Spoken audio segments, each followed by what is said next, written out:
তো welcome to my অনেক দিন পরের ব্লগ। এটাই কইলাম, আর কিছু কইতে পারছি না।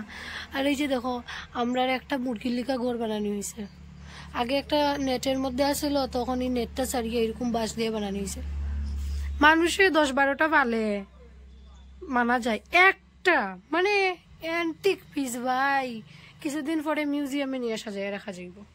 তো চলো আমি নিজে বেলাটিকে ফ্রেশ হই, তারপরে আবার তোমরা লগে কথা হইব।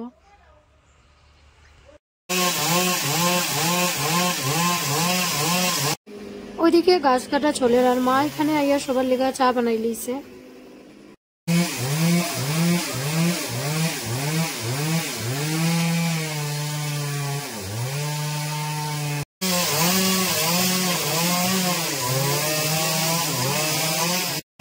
আমার বেচারি মিনি এত সব আওয়াজ শুনিয়ে তাই বেচারি ডরাই গেছে।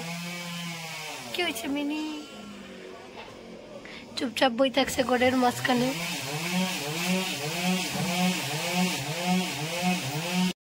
এখন চলে দুপুরের রান্না, আর আজকের দুপুরের রান্নাটা আমার মাসি করে।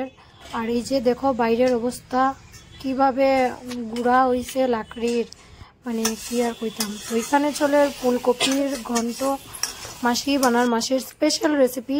আর তারপর আমি গেলাম কাকিমনির ঘরে একটা ছোট্ট টুল আনতে, কারণ পরের দিন সরস্বতী পূজা ছিল। সরস্বতী মানে বনের লেখা, আর লাগা বসে ছিল পূজা, তো ওইখানেও গেছি আবার। তো চলো এই ব্লগটা এতটুকুই থাকুক।